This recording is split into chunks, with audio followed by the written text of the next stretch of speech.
Hey, everybody. Welcome back to Exploring Higher Realities. And today we are honored to have back returning guest Ryan Kurczak, excuse me. Ryan is a Kriya Yoga teacher. He's from the lineage of Paramahansa Yogananda, Roy Eugene Davis. Uh, he's the author of Kriya Yoga, continuing the lineage of enlightenment, Kriya Yoga Vichara. Also, his the newest book is Kriya Yoga and the Primordial Powers of Creation: A Guide to Sattva, Rajas, and Tamas, which maybe we'll have time to get into that a little. We'll see. Yeah, Uh, if not this time, another time. But welcome absolutely. back, Ryan. Yeah, it's great to be here. Thank you for having me. Yeah, it's a pleasure to have you. And Ryan is my Kriya Yoga teacher. I've been following his work since 2014, and I consider him a very uh, practical um, and genuine source when it comes to Kriya Yoga. So we had a previous conversation. I'm going to link it in the description. Everybody can check out that discussion if they want to start there. But to start off, we talked a good deal about Kriya Yoga in the last interview. But so for here, I want to start with, again, people hear Kriya Yoga and they automatically think about the technique, right? This Mhm. the secret technique that's been guarded for generations, and you're going to do this technique and attain enlightenment, right? I mean, we such as the simplistic thinking as beginners on the spiritual path in general, right? That comes across a lot. So what let's start off with the basics. What are the some of the preliminary Kriya Yoga techniques? Yeah, yeah. It is important to know that there are specific techniques related to Kriya Yoga, which are very powerful, but that Kriya Yoga is a part of a much larger tradition, which involves how we live our life, how we think, how we manage our affairs of life, and essentially developing ourselves as a mature and hopefully wiser human being. But the practices of Kriya Yoga really focus on directing our awareness and our energy inward into the spinal pathway. And in the processes of really all yoga systems, we have the idea of the chakras, which are these psychophysiological energy centers. And by practicing chanting through the chakras, bringing your awareness to the chakra and chanting certain seed syllables or bija mantras, as they're called, that withdraws our awareness and our consciousness inward. And the other most important technique within Kriya Yoga is this sense of feeling into the spinal pathway. You might be familiar with um, traditional Chinese medicine, acupuncture, and the idea of the meridians, how we have all these energetic lines going through our body. Well, in yoga and Ayurveda, we have things called nadis, which are flows of energy. And some of them nourish parts of our body. They keep us alive. They keep us happy. They keep us energized. Well, there are other flows within that system that redirect our awareness back inward to the inner realities of spirit. And so ultimately, practices like chanting through the chakras and Kriya Pranayama, Sushumna Pranayama, that's the central channel within the spine, by directing your awareness back there, you begin to let go of attachment to all of the external distractions. And then you have a capacity again to access those inner realms, those inner states of consciousness, which are closer to the timeless essence of your being, the real you, the Atman, as we'd say in yoga. Sounds easy. It is if you do Yeah. it. Well, continuously, right? Yeah. Persistence. Yeah. You're not going to just sit down one day, try the technique. I mean, I don't want to say it can't happen, right? But generally speaking, for the majority of people, it's consistent practice, effort over time. Right. You got to do the hard work. Um, so, you know, probably what's funny is I think I probably came across your channel because you shared the Kriya Pranayama technique, Yeah. which I let's get into that a little bit, right? Sure. Sure. What, That'd like, be great. why, No one's ever asked me why? about this before, so I'm happy Yeah, to speak to it. I mean, and I, I appreciate that you did that, right? Like, there's nothing like hidden here or whatever, and here's the technique. but you're not going to go really anywhere if you're not practicing it and doing the work anyways, right? Yeah. More or less. Right. But what is or was, because I think you in part helped change things a little bit with sharing that openly in video format on YouTube. I mean, I think you were I can't tell you how many Kriya Yoga videos I went through, and none of them are actually talking about the technique. It's more of the Yeah. philosophy. Yeah. Um, but you know, what drove you? What are the taboos associated with sharing it publicly first, and then why? What made you just go and share it like that? Well, it wasn't something that I just decided to do one day. When I believe the first video I made was likely in, I think, late 2011, 2012.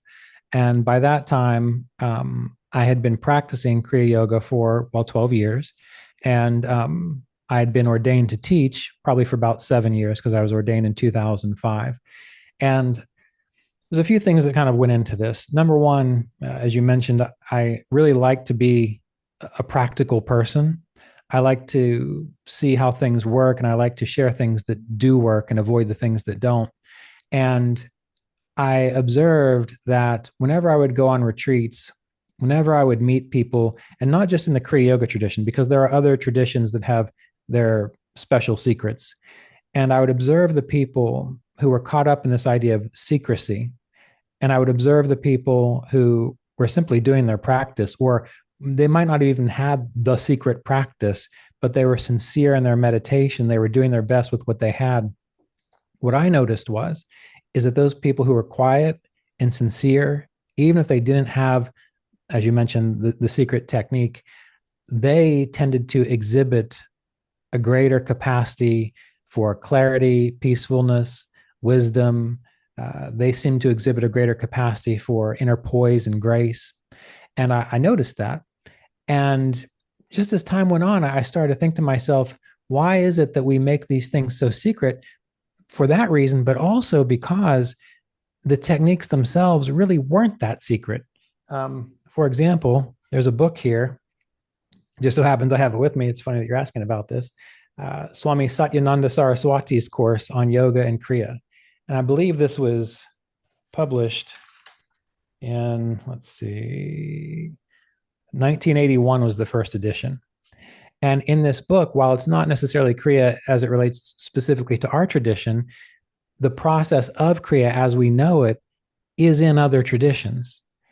And it wasn't a secret. And my own teacher, Mr. Davis, while he very much upheld that decision that you learn Kriya Yoga when you go through a particular Kriya Yoga initiation ceremony, you learn it from the teacher and so on.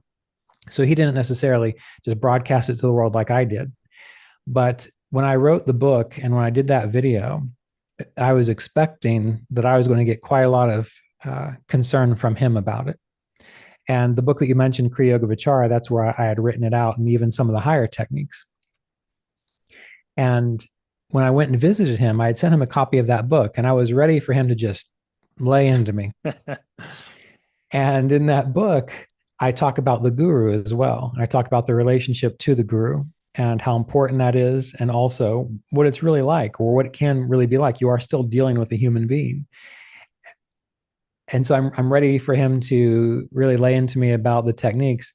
And he taps on the book after I sit down. He's given me some tea, and he says, "So, what are these quirks and idiosyncrasies you think I have?" That was the thing that he asked me about. And I said, well, I put it in the book, so clearly I must be ready to speak about these things. And I said, do you really want to know? I actually said, that's like, do you really want to know? And I cringed a little bit. And he said, yes, in his deep voice. And I told him, I said, well, these are the things I've observed. And they weren't really terrible things at all. They were just human qualities. He said, okay. And that was it. And he dropped it.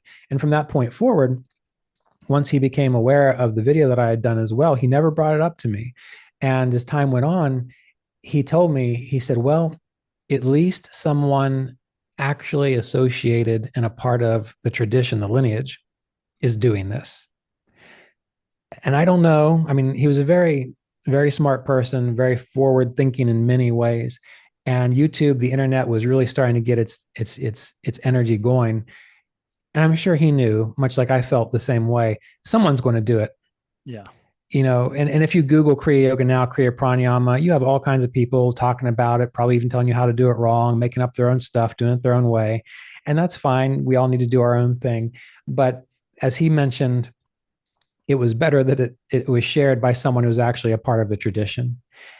And to follow up on that, I understand the need for devotion and I understand the need for honoring traditions and so on, but traditions do change through time. And my experience of this is that the people who have learned the Kriya techniques either through my videos or some of my courses or books, or even from other people, even if they've not gone through the initiation process, they've not decided, I am committed to this tradition, they're making that commitment. What I have found is once they begin practicing these things, then they experience the power of it. They experience the potential of it. And that inspires them to continue. And eventually they usually do come around to participate in an initiation ceremony or deciding that, this is a path that I would like to be devoted to put my time towards, to be committed to. And then it ends up being more meaningful for them. So there's a lot of, no one's ever asked me that before. So I appreciate you actually asking for the record. But there wasn't anything, it just really happened, to be honest with you. I just observed these things. I thought now is the time to do it. And so I did it. And there was a lot of backlash. I mean, there were quite a few of even my brother and sister disciples, Roy students, who had a big issue with that. But eventually they relaxed a little bit.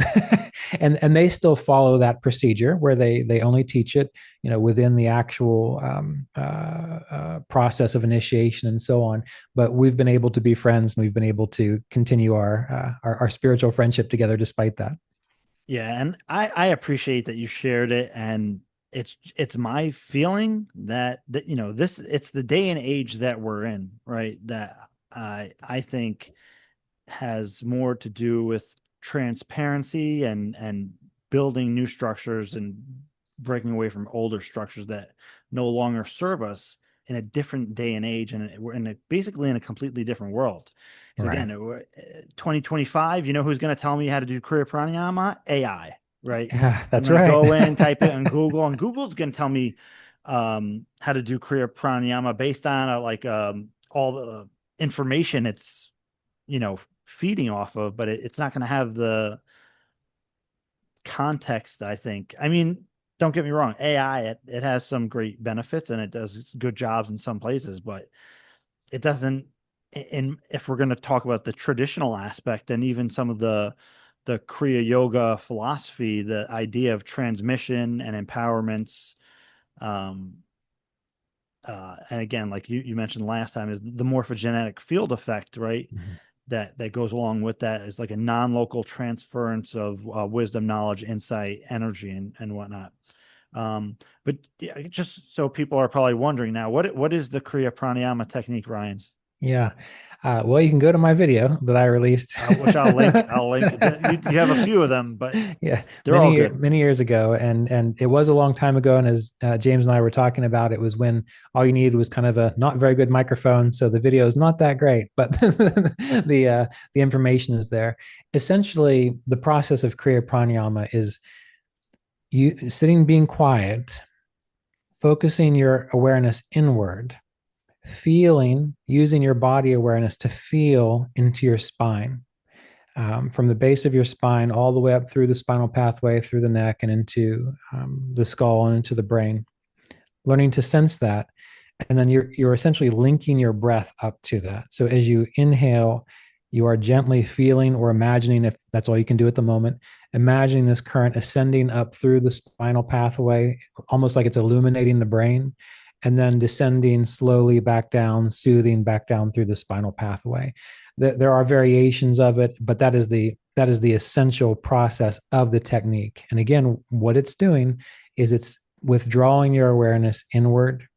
It's soothing the nervous system, and it's giving you a capacity to develop greater sensitivity to the subtler states of your field of consciousness. That's essentially what's going on with that process. Yeah. And how regularly should people be practicing, and like how many times, or Yeah. Generally speaking, for beginners, it's good to practice at least once a day. And then again, when you do it with intention, and with intention, I mean you're not doing it mechanically. You're learning to feel into the spinal pathway. And as you breathe, you're trying to sense, almost like you're doing a body scan up through the core of your being. So doing that just 14 times a day, and then sitting in the silence and observing the after effects of the process. That's ideal for a beginner. And what I would say is, even though these techniques are available, there's a lot of, I would, the only word that comes up is padding around it. I don't mean that. You have to keep it in context. So, for example, someone can sit down and they can feel into their spinal pathway, and they can, okay, well, let's just imagine that I can breathe up through the spine and let it flow back down. Well, that's going to be very helpful. And that's what we would call like a preliminary practice, sushumna breathing, before you would get into the more advanced Kriya pranayama. But sort of the context around it is that for it to actually work, for it to do what it's supposed to do, you have to work on developing greater body awareness. You can simply imagine that you're feeling this current ascending and descending through the spinal pathway, and that will help because the prana goes, the life force goes where your mind goes. But it becomes transformational. It becomes something that can really allow you to go within when you have spent some time feeling, well, what does my sacrum feel like? What does the center of my lower back feel like? What does the space between my shoulder blades feel like? And as you develop greater sensitivity there, when you move your awareness through this area, then the effects start to develop. And one thing that you can do, just for the sake of getting a sense of what I'm trying to talk about here, is if you're just sitting there and you're looking at the screen or you're listening, don't look at your hands, but feel your hands. And if you notice how you're not looking at your hands, but you can feel your thumb, you can feel the center of your palm. Well, that's bringing this body awareness to that the sensitive areas of the hands and the fingers. Well, you have to learn to do that same kind of body awareness, that same kind of scan in the spinal pathway. And you can do it. It just takes practice. And so learning to do that first is extremely helpful, which is also why one of the more important preliminary practices would be having a hatha yoga routine, which makes the spine more supple, flexible, and stronger, which brings more body awareness to that area. Or Qigong is very good because it helps you to become more sensitive to your body, but also the energy within your body. Getting massage, body work, that can be very helpful. So essentially, in the beginning, learn to feel the core, learn to feel your core, learn to sense that. And then when you link the breath up with the cycling of this energy, you do it 14 times and you say, oh, yes, now I see why this is such an effective technique. Until that point, you just might be practicing, learning to feel it as you go through the process. Okay, and this is for Kriya Yoga initiates. This question: do you have to practice Jyoti Mudra every day? Well, if they are if they're Kriya initiates that have gone through retreats with me, they know the answer is yes. And Jyoti Mudra is so in the Kriya Yoga series, there's a series of techniques, and what I've described is essentially the core mechanics of the technique. And I'm not familiar with every single branch of the lineage, but I'm familiar with many of the branches of the Kriya Yoga lineage. And as far as I have seen, every branch still has this core process of feeling into the spinal pathway and directing energy through it. And Jyoti Mudra is one of the what you consider advanced techniques, and that's where you are using a mudra to cover the ears and cover the eyes. And by engaging in this process, you learn to increase awareness within the frontal regions of the brain. And also, it's called the Agya chakra, the command center of the chakra system. And in time, when you get better at it and you're able to really settle in and relax, it gives a capacity to see, sense like an inner light. And by meditating on that inner light, it can be very transformational. So, this is also a very important part of the Kriya process. Yeah, and I don't want to be too fantastical, but there have been scientists who have been studying basically sensory deprivation to open up like inner awareness. Mhm. So it's funny that yogis had been doing that for thousands of years, and we have a modern context of why that may be useful Right, when you're right. blocking out light and sound and going inward, right? Yeah, Like almost. and you're probably familiar with or I know you are, but I'm sure others are too. Oftentimes, when people are having near-death experiences, they report seeing like a tunnel of light or an image of light. And Jyoti mudra is also called Yoni mudra. Yoni is like the birth canal. And so, what the yogis are learning to do is to access that experience, but before they actually physically die. So it makes it very useful when it comes time to actually transition.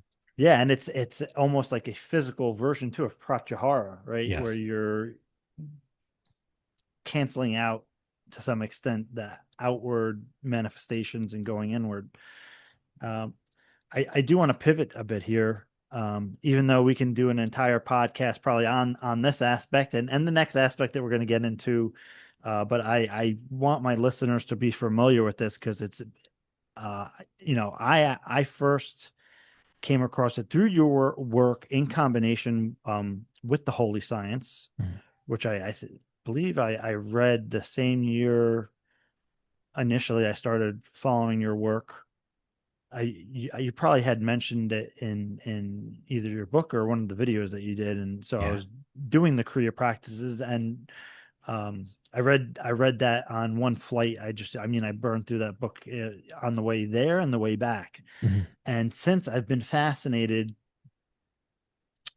with this idea of the yugas. Mm. So and you are particularly, I would say, informed and have great context for the idea of the yugas because you're a Vedic astrologer, Yeah. right? So Yeah, that's you true. like just like Sri Yukteswar, so you're doubled up on this. So I guess what you could look at it like that. Yeah. I mean, it's particular because I'm not an astrologer, so I have some context, but you really have context for um the inner workings rather than for me it's philosophical and I can even see like in a practical way like how that can work, but you really understand the inner workings of being a Vedic astrologer.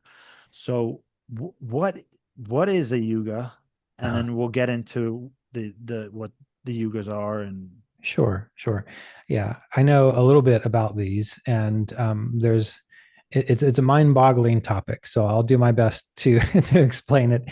But the idea is that just like our planet goes around the sun and we have a year and it goes from winter to summer and so on and back again, well there is an idea that our solar system is actually spinning around something else, and that as our solar system moves closer to the center of the galaxy, the field of consciousness, our human field of consciousness, becomes more clear, aware, and enlightened as it moves closer to the galactic center.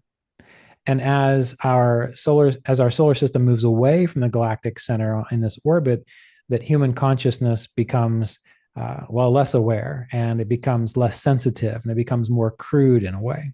And so this is the basis for the ideas of the Bronze Age and the Silver Age and the Dark Age, and any kind of ages where people are talking about where humans are very coarse and crude and dull and basic. Well, that's when humanity would be in what we would call the Kali Yuga or the Dark Ages. And then as the solar system moves away from that position within the galaxy, in time, humans become kinder, more intelligent, wiser.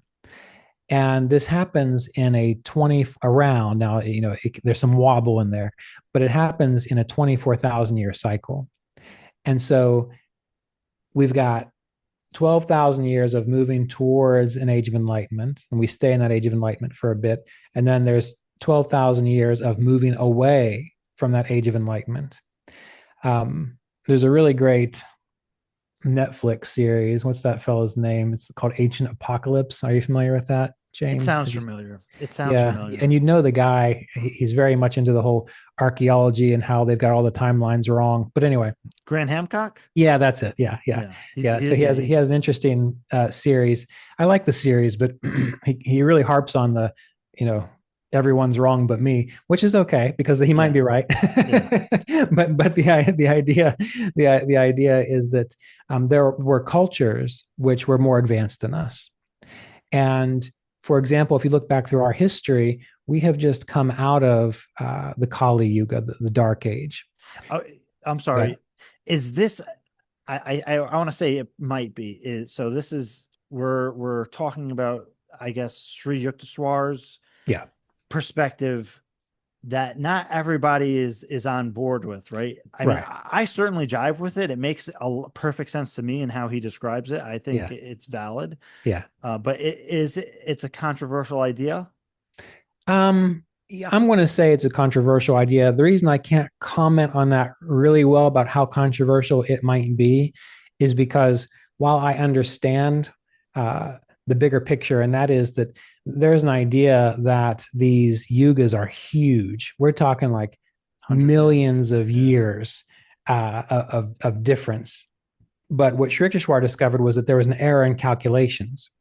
And so, whereas many, I guess, fundamentalists, maybe that's the right word, I don't know, they have this idea that Kali Yuga is 432,000 Yeah, years, yeah, yeah. and Dwapara Yuga is 864,000 years, and Treta Yuga, I think, is like, I don't know, 1,200,000 years, and then Satya Yuga is 1,700,000 years. And hopefully I've got those numbers right. I might not Yeah. because they seem kind of backwards to me, actually.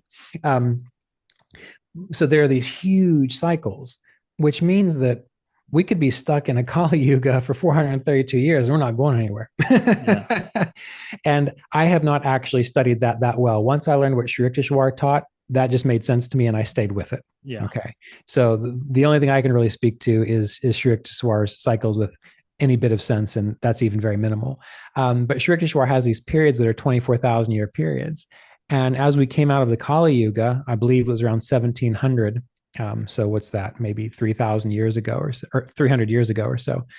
What we can observe how around 1700 and the 1800s, there was an explosion of information, technology, science.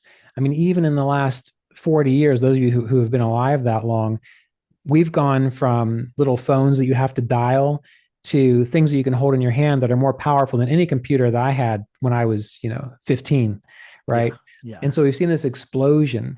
And the Dwapara Yuga, which comes after the Kali Yuga, that is also an important time where there's a lot of focus on personal development and personal rights. So throughout the Kali Yuga, it was all herd mentality.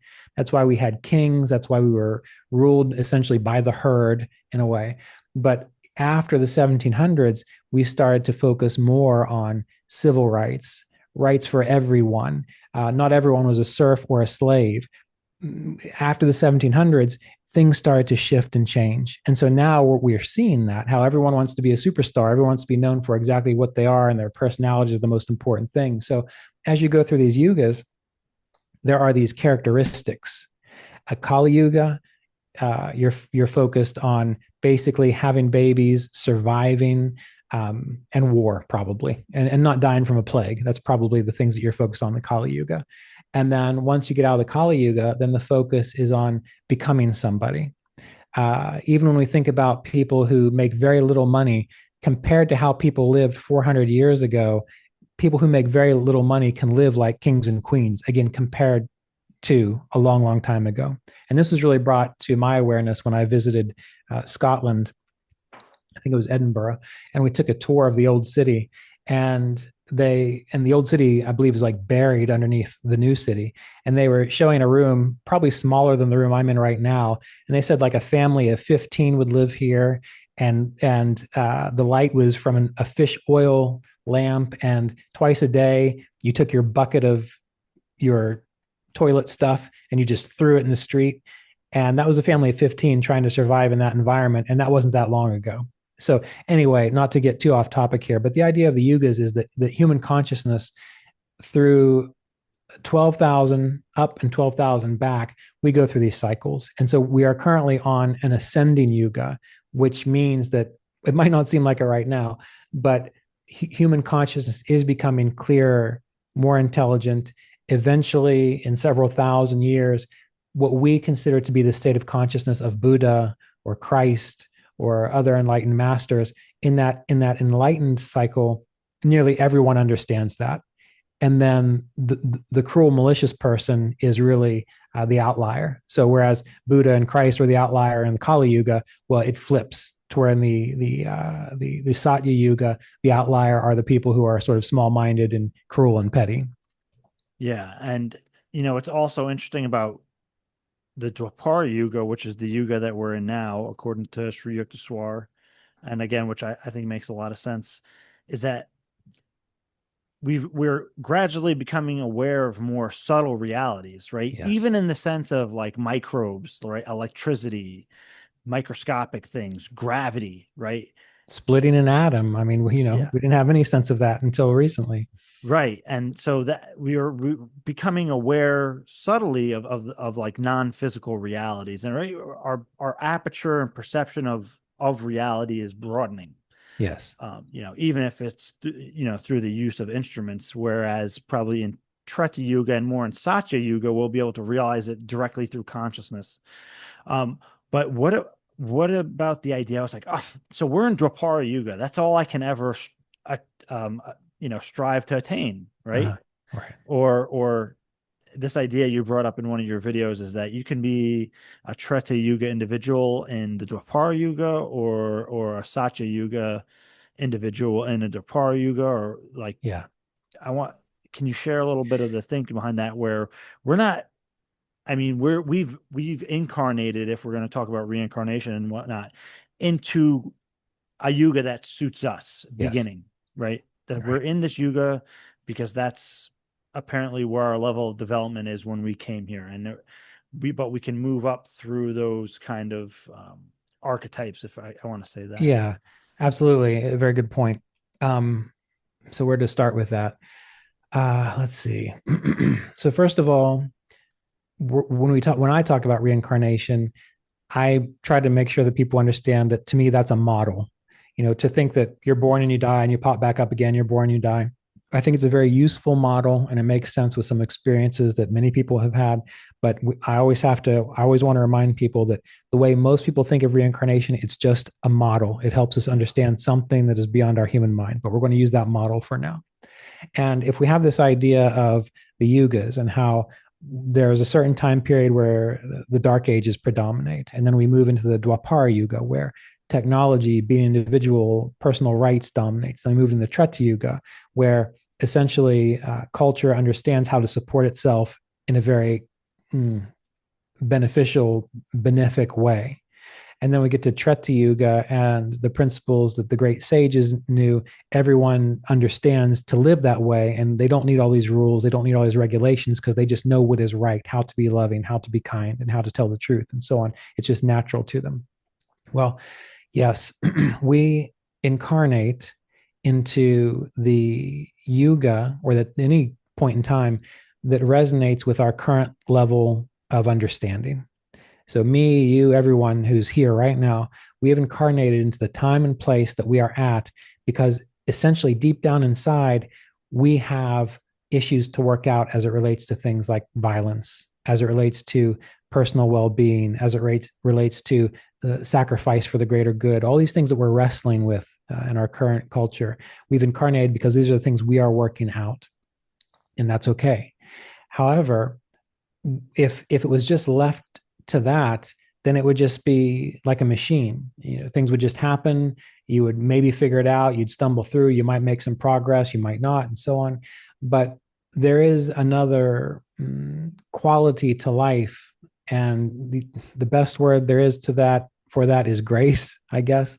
Something happens. It's unexplainable, where people can realize, I don't really need to stay on this hamster wheel, or I don't need to stay in this rat race of struggle through one incarnation after another. I don't have to stay bound by the karma that I have sustained up to this point. And that's where spiritual practice comes into play. And I would say Kriya Yoga is one of the best ways to do it. But any authentic enlightenment tradition is working on the principle that you can step off this wheel of pleasure and pain and suffering and karma.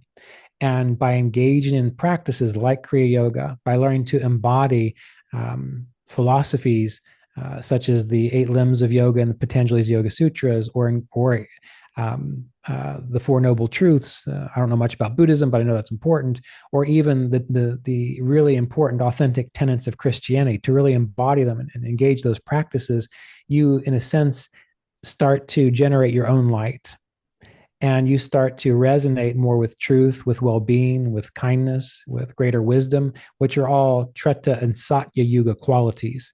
Which means that as you allow your karma of this lifetime to burn away, because you are going to have to go through things. Things do have to happen. But inwardly, if you're letting go of that, and inwardly you are deciding what's more important to me is harmlessness, truthfulness, contentment, purity, attuning to a higher power. By doing that, you are creating an inner frequency, an inner vibration, an inner resonance, such that should you pass away after building up enough momentum in that direction, then yes, the next time you theoretically incarnate, it'll be in a higher yuga. It might be later on in the Dwapara Yuga, because maybe you still have some work to do, or it could be into the Treta Yuga or the Satya Yuga. So we have to remember that as spiritual beings, we go where our resonance is. And we can, when that grace arrives or that clarity dawns, we can begin to choose to live in such a way such that we learn to experience Satya Yuga within us. And then when we transition, we will go to that place. We will go to those coordinates in space and time, or those coordinates in the field of consciousness. Now, yeah. I mean, again, I think it's a useful model. I mean, for us as humans, especially in 2025, that kind of framework gives us some kind of context for spiritual development. Yeah. Right. I mean, even though we're not supposed to cling on to the idea of striving so much, it's still right, because that would be rajastic. Well, Rajasic. it would be rajasic, that idea of striving that you're bringing up. But we also have to remember that some, like rajas, is an energy of change and transformation, becoming something more. But sometimes we need that in order to attain that clarity of satya, truthfulness, of sattva, which is the power of truthfulness. Just like when you are a child and a teenager and a young adult, you do need to strive to be an independent, healthy-minded adult. But then once you become that, then you can let it go, right? So I do want to be clear that this idea of striving, if it's like a compulsive striving because you're trying to escape from something, yeah, that's problematic. But if you are striving to experience greater freedom or greater clarity, well, once you experience it, then the striving stops anyway. So we have to remember that there is a useful energy of striving and change and transformation. Otherwise, we just sit around and nothing would happen. Yeah, and given that these episodes continue as something of a Kriya Yoga series here on this channel, we will one day go over this book in detail as a standalone episode, so you have an idea of what we're talking about. Because again, the context is helpful, right? It helps us orient ourselves on our path. So, we talked a little bit before about this, and I've been following your work again since 2014, listening to many of your many of your guided meditations, right? And I think that's something I would like people to experience here. And again, I encourage everybody go to Ryan's channel, which is going to be linked. He's got countless guided meditations in everything that's been described. The chanting through the chakras. He has guided meditations on doing the chanting through the chakras. He has guided meditations on the some mantras that are used in Kriya. He has guided meditations for the Kriya pranayama that we talked about, right? Right. So it's all there. Go on his channel, check it out. But I do want people to have a sample here on this channel, because for me, I think, one of the most important aspects on the path you can have, to truly inform your own path, is experiential, right? I think it's nice to think about things and even, read books and wonder, but the real kind of where the rubber meets the road is the experiential, right? The gnosis, the firsthand knowledge, right? And in a sense, you can say that the firsthand direct experience of kind of that I don't know, tasting realization Mhm. is a form of satya, right? Right. It's a form of truth. It's a practice of truth, because you're practicing to see and experience reality more as it is than as your conceptual framework allows it. Right. So I would appreciate it here, Ryan, if you could just do a short guided experience. Sure. Yeah. Would 10 minutes Yeah, be all right? that's perfect. And Okay. any version of it you want to do is fine by me. Okay. All right. Yeah, we'll do that. And what I would say, particularly those of you who might be new to meditation, is this can be a good experience just with 10 minutes. But what I would recommend doing is maybe bookmarking this video and giving this 10-minute session um, time for maybe 2 weeks. Try it once a day for 2 weeks just to see how your experience changes. Because just like anything else, the more you do something, the better you get at it. So we'll aim for something that you can repeat over about a 2 week period for optimal results. All right. So begin by sitting up straight, moving into a comfortable upright posture, becoming established within this posture, and feeling yourself grounded into the earth, into your meditation seat, as though the weight of gravity is keeping you strong, relaxed, and is pulling your mind inward into the core of your body.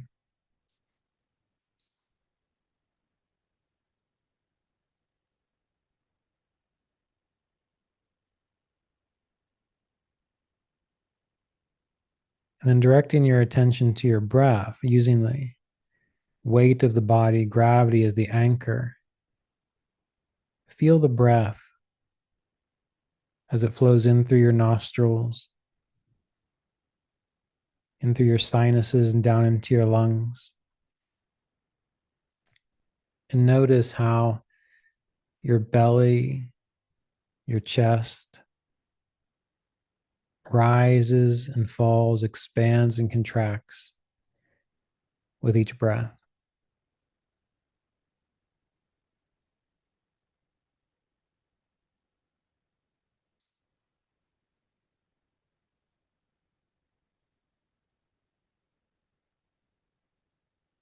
And this is an exploration. So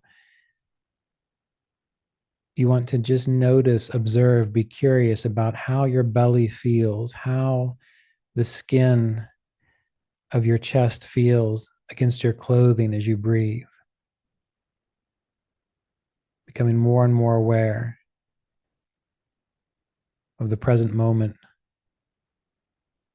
and the movements within the body, supported by the breath.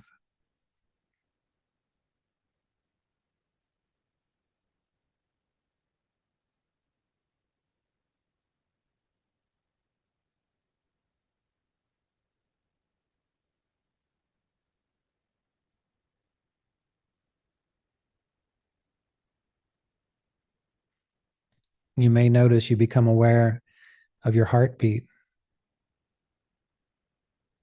or the warmth under your arms.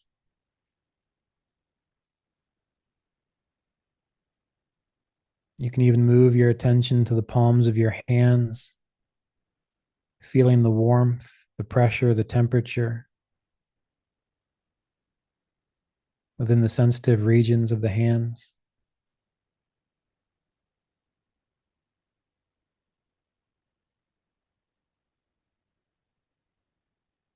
Bringing your awareness down to the soles of the feet,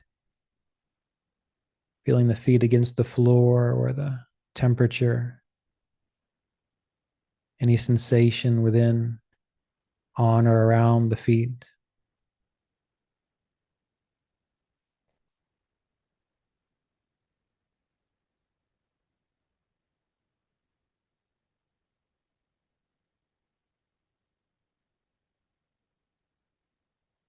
And on each exhale, there's a sense of deepening, feeling, a sense of greater sensitivity within the hands, the feet, and the body.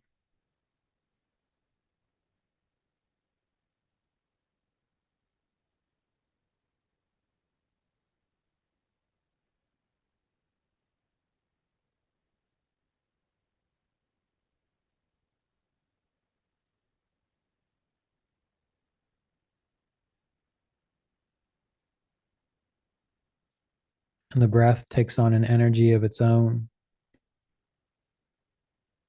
It's as if you are watching, observing the movement of the breath.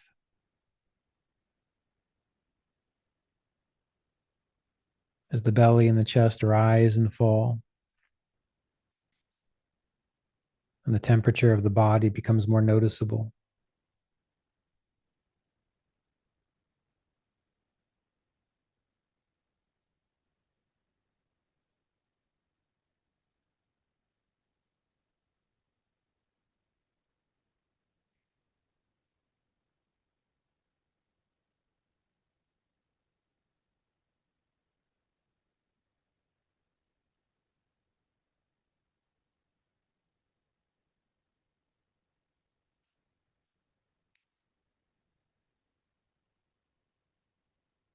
Noticing on each exhale a greater relaxation,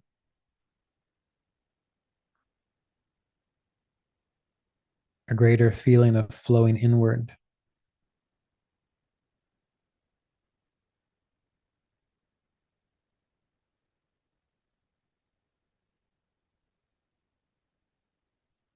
A deeper sensitivity to the softness and the energy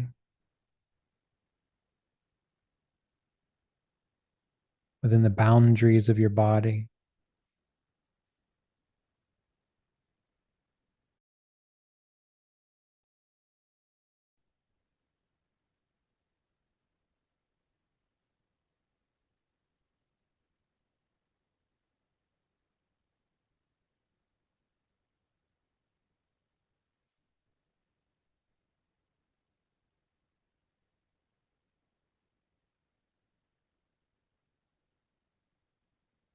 And as you practice, thoughts or memories may arise, and that's natural. Just keep directing your awareness back to the breath and the feeling of the body.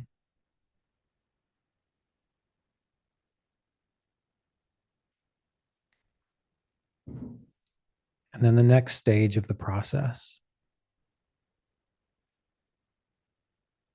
Imagine that your body, the sensitivity of the body, the warmth of the body is flowing from the extremities, from the hands and the feet up through the arms and the legs into the torso. Almost like your life force is flowing like streams inward to the core of your body.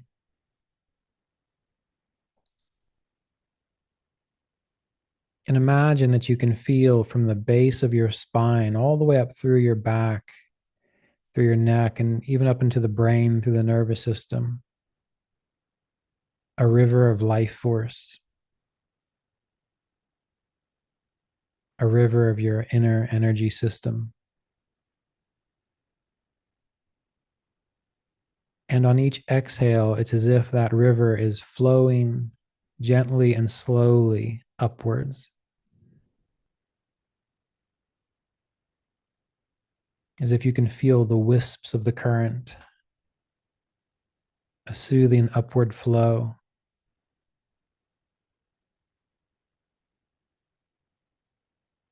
And again, the energy from the arms and the legs and the torso are streaming into this central channel within the spine. And it's a pleasant, soothing feeling.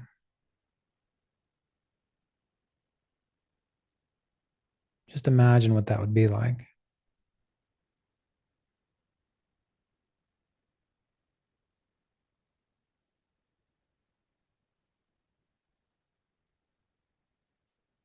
And with each inhalation, it's as if this current, this flow, is light and weightless, and it's streaming up the center of your back, soothing, refreshing. And it reaches your neck and the top of your head and your forehead. And it's like all the tension in your forehead melts away. And it's as if the crown of your head is light like a helium balloon. And if it wasn't attached to your body, it would float away on top of your skull. So there's this sense of upward flow. It is soft and light and soothing.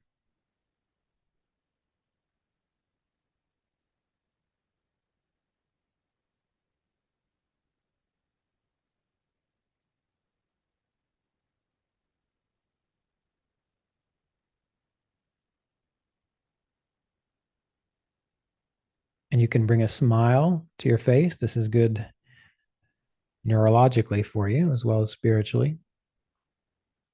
And you can lift your eyebrows slightly as if you're mildly surprised, which takes the tension off of your forehead. It also stimulates the frontal regions of the brain. We'll just sit for another 60 seconds, breathing, feeling this upward flow or imagining it if we need to. Smiling, lifting the eyebrows slightly, just observing the experience of the process.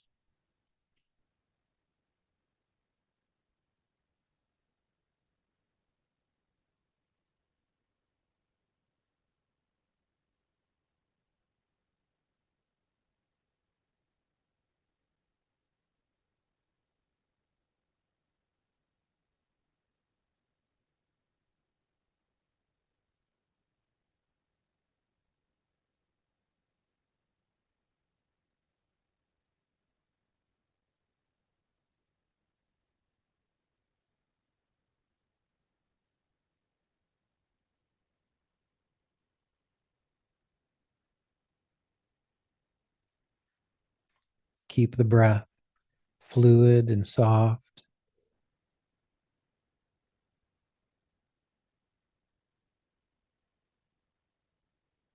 And each breath is a relaxation into the present moment and a sense of flowing upwards, weightless and free.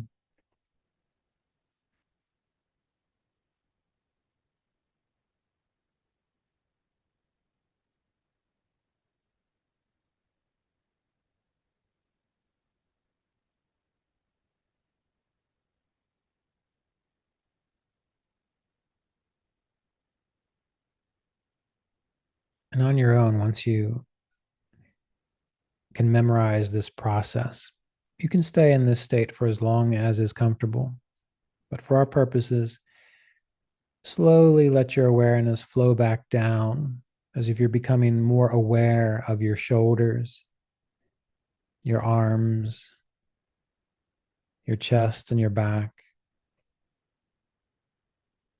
your belly and your hips and your legs and your feet. Sense gravity, which pulls you down and grounds you. But gravity is also what allows your skeleton to hold you upright, contrary forces. And so you feel the strength and the structure of the body. You can feel yourself grounded, stable, present.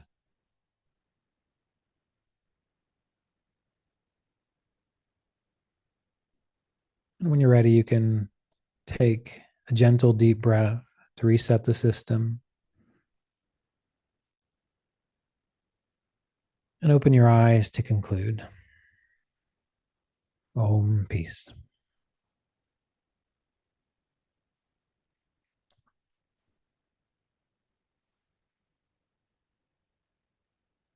You're muted. Thanks. Yeah, no, I'm sorry. And I want to encourage people, whether it's this guided meditation that Ryan just went through, whether it's the actual Kriya Yoga practices or meditation techniques, or whether it's one of Ryan's other guided meditations from his channel, stick to it, like Ryan said before, 2, 3 weeks, a month, right? Because you're going to, you know, first it might be a little mechanical, and, as you continue to practice, it's going to become more intuitive in a sense and more about being present than following an instruction, as you get deeper in the practice and the process. Again, and Ryan has many of the guided meditations on his channel, and maybe as our last question of the day, um, for today, what are the Yoga Sutras of Patanjali? No, kidding. I'm kidding. We are going to get into that at some point. But you probably, you have the Kriya Yoga apprenticeship if you really want to know what the Yoga Sutras of Patanjali are. Yeah. No, but again, next time that I have you on, Ryan, I definitely want to go over the Kriya Yoga lineage, Mhm. especially your lineage, starting from Mahavatar Babaji, who is Mahavatar Babaji, who is Lahiri Mahasaya, Sri Yukteswar, Paramahansa Yogananda, and absolutely Roy Eugene Davis, and then we're gonna have to end a little bit with about yourself too, Mhm. right? Okay. Yeah, we can do that. So I'm really looking forward to that. And again, thank you so much for coming on this time. I'm going to have links in the description to all your work, your website, your YouTube channel, books. But for people watching, listening, how can they connect with you? Okay. Yeah, the best way to connect would be to go to my website, kriyayogaonline.com, but also, as James pointed out, my YouTube channel, youtube.com. I believe it's Kriya Yoga Online. I don't remember what Yeah, yeah, I don't remember what the actual letters are after it. I believe it's Kriya Yoga Online. That's the best place to go to get more information, as well as the Kriya Yoga podcast. So TheKriya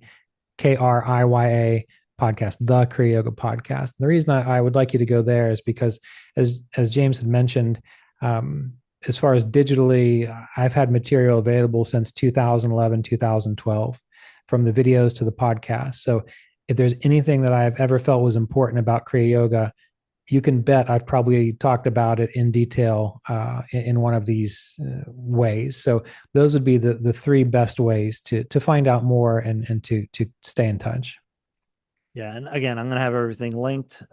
Again, thank you so much, Ryan, for spending your time with us, for sharing your wisdom, knowledge, and experience in the Kriya Yoga tradition, but in general, Yeah. So Yeah, I appreciate it. I really appreciate being here. And I look forward to seeing you again, but not in September. yeah, Yeah. yeah, The next time I'll be happy to see you. yeah. So Yeah. I'll speak to you again soon. Take care. Okay. Take care.